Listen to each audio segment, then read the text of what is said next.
The umbrella was invented over 4,000 years ago by the Chinese.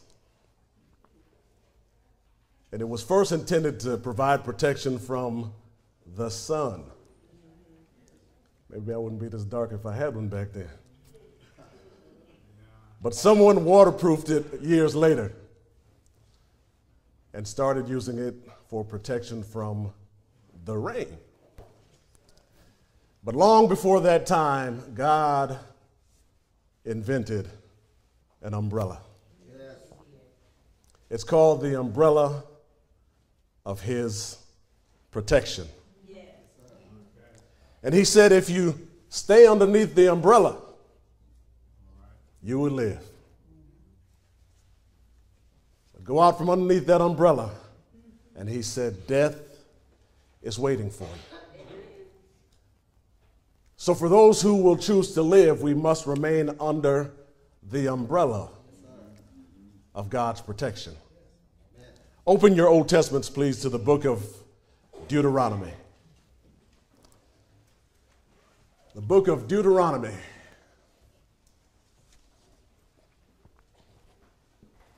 Stay open here. Let me leave it right here. Deuteronomy chapter 30.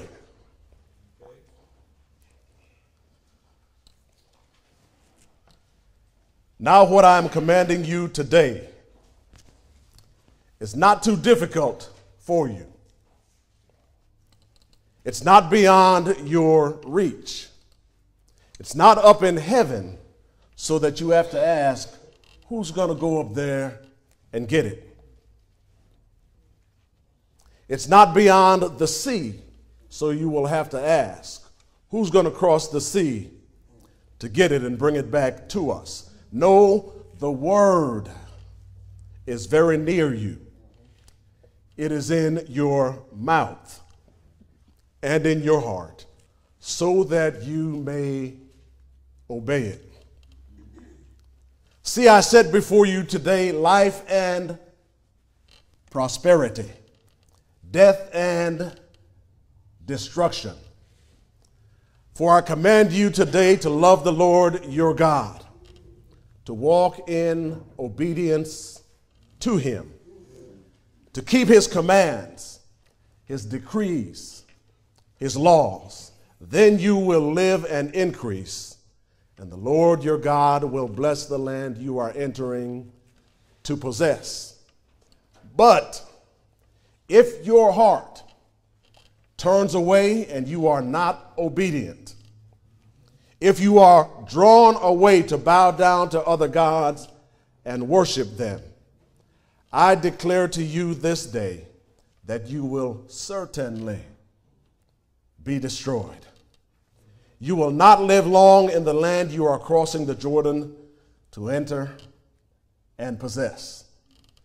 This day I call the heavens and the earth as witnesses against you, that I have set before you life and death, blessings and curses.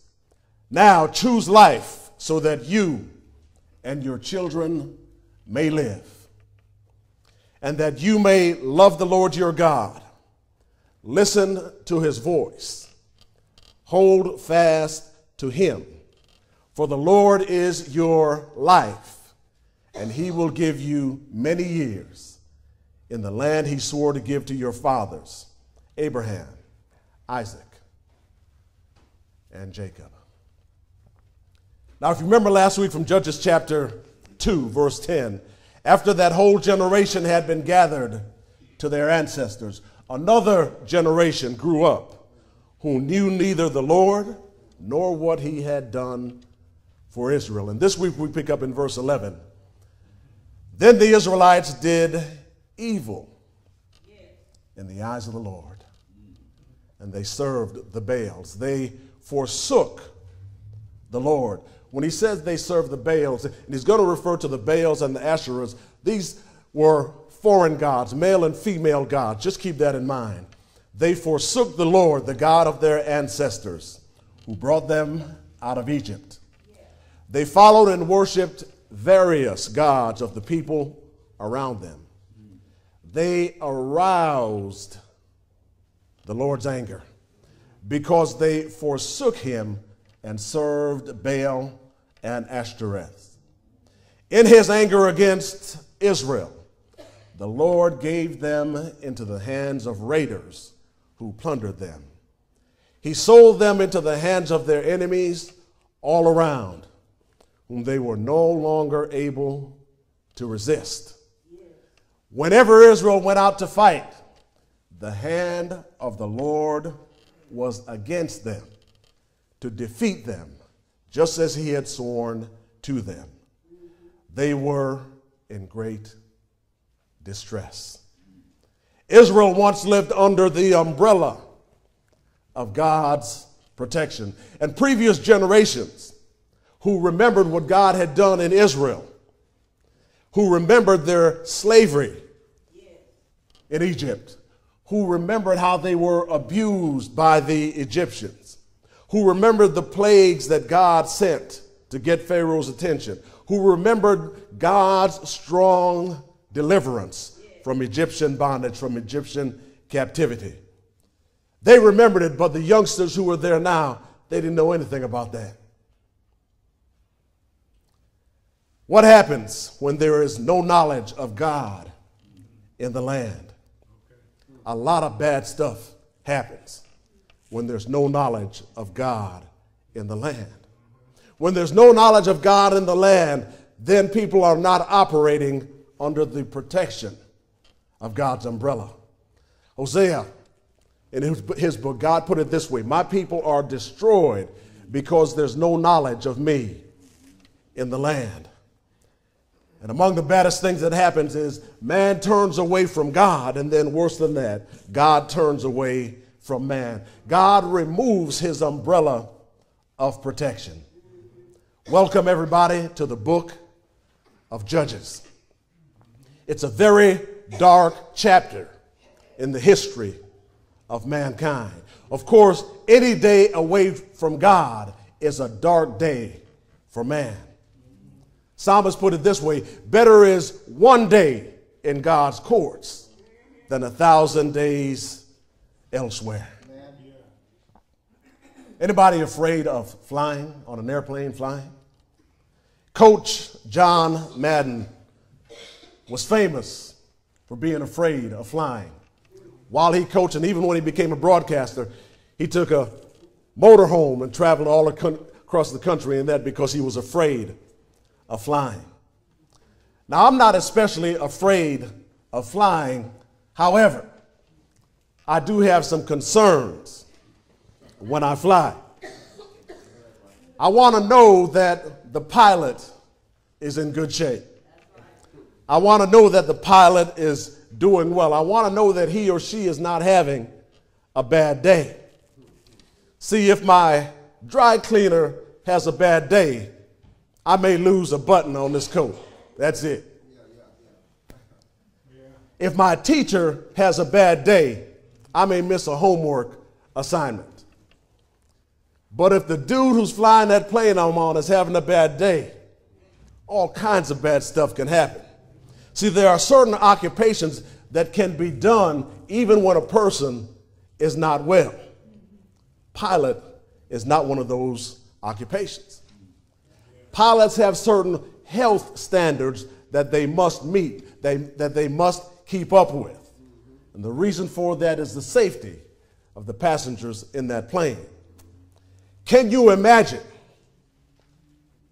a pilot dying while the plane is flying and there's no other pilot on board? That's what happened in Israel. Their plane was flying, and all of a sudden, there was no pilot. That's what he means when he says there's no knowledge of God in the land. It's like flying an airplane with no pilot. Only bad things can come out of that. You see, God was Israel's pilot. And as long as he was their pilot, everything was okay in Israel. God was willing to continue to be their pilot as long as they were obedient. Well, not only were they disobedient, but Israel removed God from the pilot seat. Not only that, they threw God off the plane. So now Israel is flying in a plane. You didn't know they had planes back there, did you? Israel is flying in a plane that has no pilot.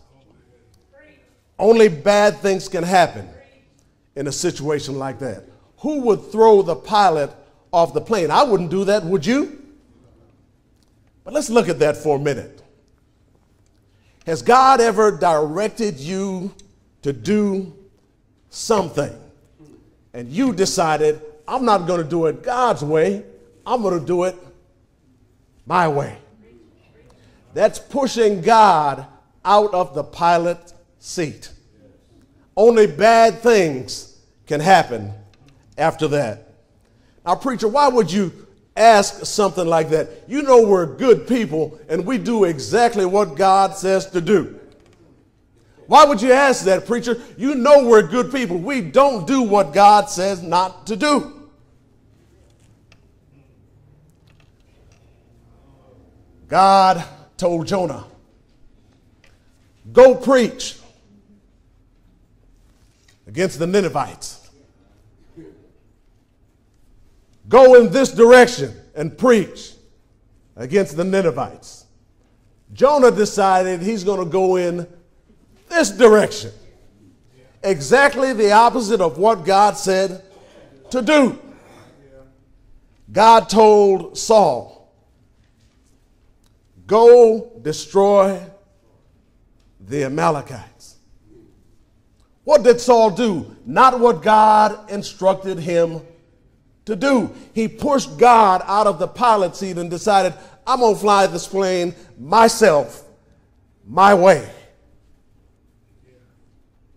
Those who happen to push God out of the pilot seat are no longer operating under the umbrella of God's protection. You see, when our will and God's will run into each other, when our will and God's will clash together, one of them got to give. Guess which one that is?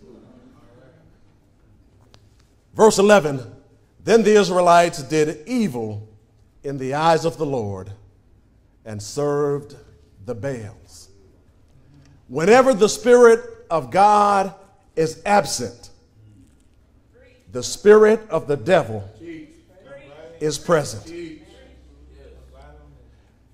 There's a throne in our hearts that's got a seat on it. And somebody's got to occupy that seat. It's going to be God or it's going to be the devil. They both can't operate that seat at the same time. One or the other will operate the seat of the throne of our hearts. Now, who decides who gets to occupy the throne of the seat of our hearts? That person you look at in the mirror every day, that's who decides.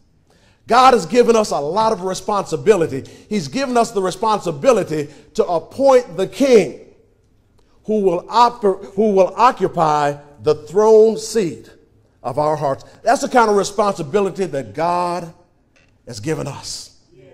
The Israelites chose to push God off that seat, to push God off that throne. The Israelites did evil in the eyes of the Lord. We're going to hear that again and again throughout the book of Judges. Once again, the Israelites did evil in the eyes of the Lord. Once again, the Israelites did evil in the eyes of the Lord. Once again, the Israelites did evil in the eyes of the Lord. Sound like somebody you know? They forsook, verse 12, the Lord, the God of their ancestors, the God who had brought them out of Egypt. They abandoned God. They deserted God. They left God behind. They gave God up. The same God who created, the same God who protected, the same God who delivered. Oh, it's easy to remember God in times of difficulty. It's easy to remember God when we are in pain.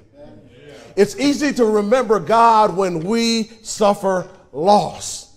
It's easy to remember God when we are in need. But when things are going well, God who? What's his name again? He's a God of convenience. We don't need him all the time. We only need him when we need him. The rest of the time, God, you can hang out back here. I'll call you up when I need you. Preacher, we would never treat God that way. It's not what Jeremiah said. Jeremiah chapter 2, Jeremiah said that's exactly the way God's people treat him over and over and over again. When the Israelites were suffering in Egypt under Pharaoh, they cried out, God, please save us. God, please rescue us. God, please end the suffering. God looked down and he saw their sorrow. He saw their pain. He saw their misery. And with his strong hand sent deliverance. The minute they got to feeling better, the minute things got good, they threw God in the background. We'll pick you up when we need you. But I know we wouldn't do that. I know we would not accept God's goodness, turn around and forget about God. I know we wouldn't do that. They followed and worshiped various gods of the peoples around them. Now, remember last week, God told them, go in and destroy all the Canaanites. They didn't do it. God said, I want you to destroy them. Otherwise, you're going to start behaving like them. You're going to copy their ways. And because of their disobedience, now he says they copied their ways. They followed and worshiped various gods. When God tells us, get that evil practice out of your life. When God tells us, change your ways, he's telling us that for a reason, because he knows sooner or later it's going to impact us and it's going to turn our hearts away from following God to following who knows who to who knows where to do who knows what with who knows who at who knows where. This is why God hates sin. He hates it. It has an awful taste. It's like you go to the refrigerator and you want a cold glass of milk and you swallow that milk and it's just, oh, and it's been in there too long and you just start spitting and you can't, enough. That's how God feels about sin. And he feels that way about sin because sin hurts his children. Now, if you've brought a child into this world, you can relate to how God feels. Because you hate anything or anyone that hurts your child. That's why God hates sin. Because it hurts his children. They had a source of food. They had a source of health. They had a source of wealth. And they gave it all up for something or someone that could not provide any of that for them. As long as Joshua was alive and the elders with him, they were faithful to God. But then a new generation came that didn't know God and didn't know all that God had done in Israel. And that's why it's important that we educate the next generation, that we constantly teach them about God and his goodness in our lives. We want our children to be successful in this life. We want them to be a doctor, a lawyer, teacher, or whatever the case may be. And that's all good, but much more important than that, we want them to be rooted and grounded in the Lord. I don't care how successful they are in this life. None of that matters if they don't know the Lord. None of that matters if they don't love the Lord. Israel was in a time of ease and comfort. And that's what helped them forget about God and forget to teach their children about God. We pray for a lot of comfort in this life. We ask God to make our lives, give us ease, but we need to watch that, because lives of ease and comfort can lead to wide open sin. Remember when Israel was under persecution or going through difficulties, they constantly cried out to the Lord. It was only when things were going well, they were living in ease and idleness, that led to open sin. They also tolerated evil. The earlier generation had failed to clean out the idolatry of the Canaanites.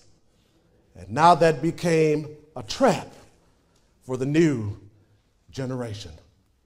They were indifferent when it came to what thus saith the Lord, indifferent to wickedness.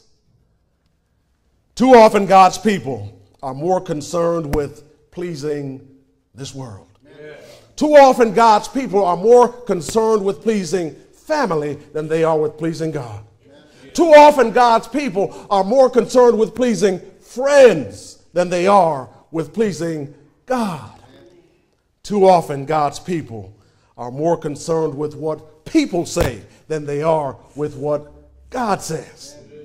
Too often God's people are more concerned with what's going on around us than we are with what's going on above us. The writer says they aroused the Lord's anger. God's anger was resting peacefully, and they woke it up. They aroused the anger of the Lord.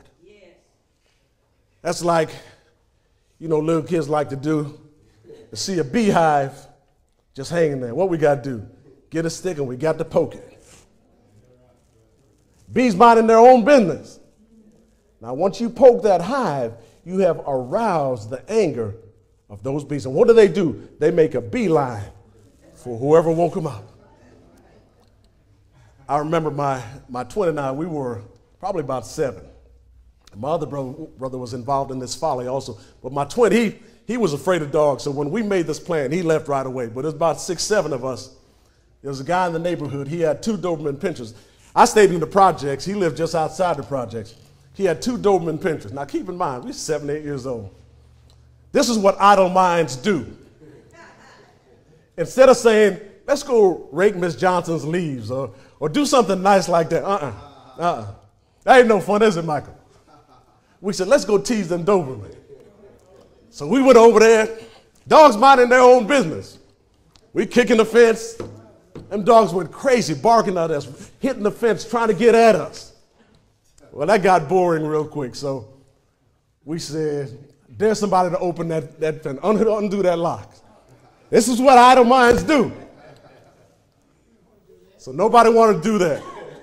So we said, okay, we're going to choose, and the odd man had got to go open that lock. So it landed on a friend of mine. He said, okay, 2 of y'all got to come with me. So we went and stood close, and to this day, I remember he unhooked that lock. And you know how them Doberman, they got that long nose. That dog stuck his nose in that fence and flung that gate wide open. And to this day, I remember looking down them dog's throat.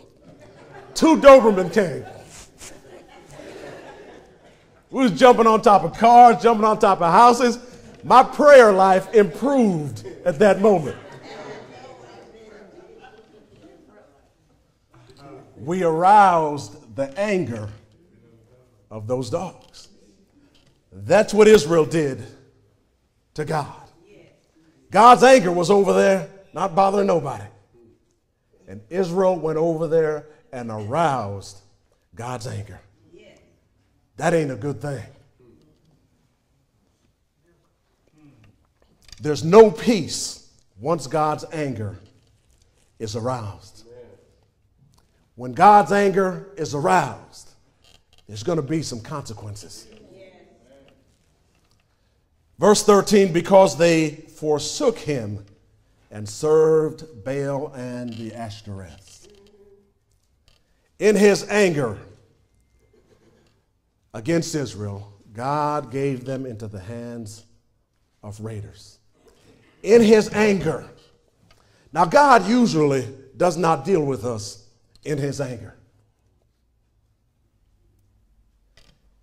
The psalmist said, God, please don't punish me when you're angry. Jeremiah said the same thing. That was Psalm 38. Jeremiah chapter 10, Jeremiah said, God, I know I'm wrong. God, I know I'm trifling. God, I know I deserve to be punished by you. I know I did wrong. But he said, God, please don't punish me while you're angry. He said, God, please take a time out before you punish me. I know you're coming to punish me, God, but he says, please don't punish me when you're angry. Israel went beyond that point. They aroused the anger of the Lord. When we sin against God, it's not time for hiding. It's not time for making excuses.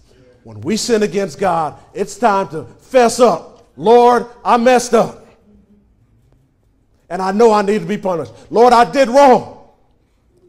And I know I need to be punished. But like the psalmist, like Jeremiah, our prayer needs to be, God, please don't punish me while you're angry.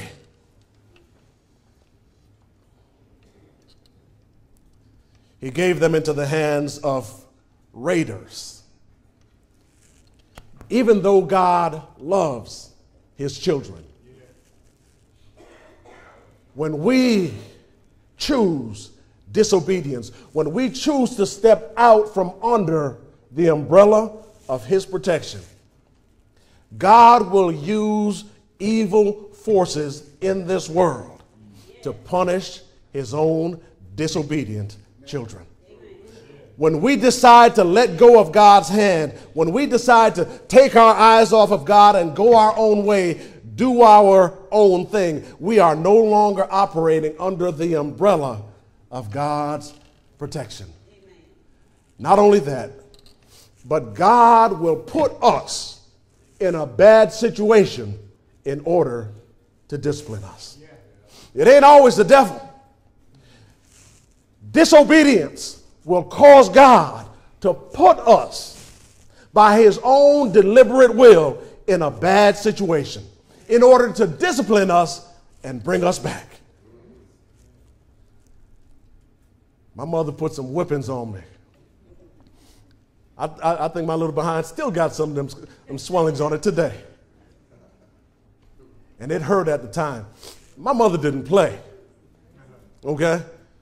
My friends tell me, man, I just laughed when my mom was beating me on my papa was. I said, man, she wasn't doing it right. She wasn't doing it right. 'Cause I wasn't laughing. My brothers wasn't laughing. She knew what she was doing. And it didn't feel good at the time. But in the end, that's why I'm with you today, not locked up or buried somewhere. God will use worldly forces to discipline those who are his. Psalms chapter 119, verse 67. The psalmist said, before God afflicted me, guess what I was doing? I was going astray. I was on my way to hell. But God snatched me by the collar, brought me back, and he beat that booty. That's what kept me from going to hell. Before I was afflicted, I went astray. He said, but now, Lord, I obey your word. Here's the bigger problem for Israel.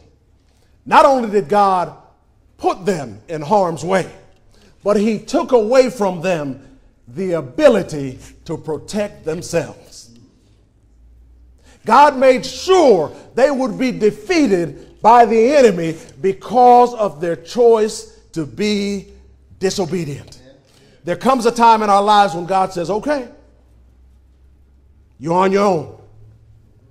Not only are you on your own, but I'm going to weaken you and strengthen the enemy so they'll defeat you, so you will come back to me.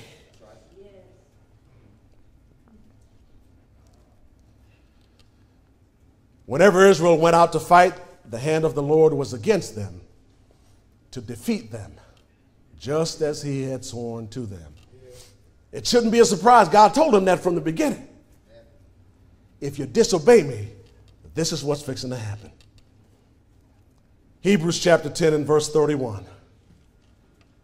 It is a terrible thing to fall into the hands of the living God, who is angry. That's right.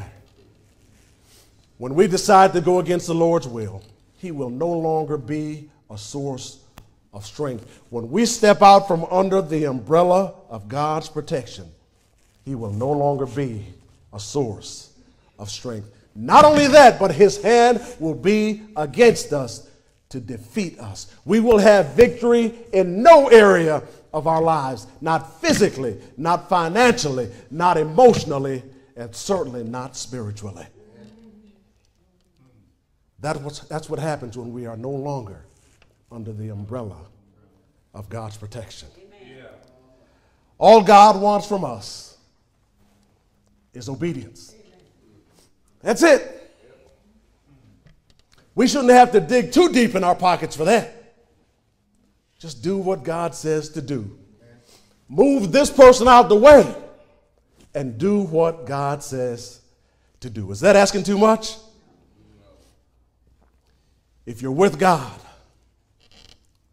and you're walking with God, you're walking under the umbrella of his protection. If you're not walking under his protecting umbrella this morning, we encourage you. We encourage you so that God's hand will not be against you to get under that umbrella of protection. If we can help you get into that mode of protection with God, we invite you to come and make your request known while we stand and sing.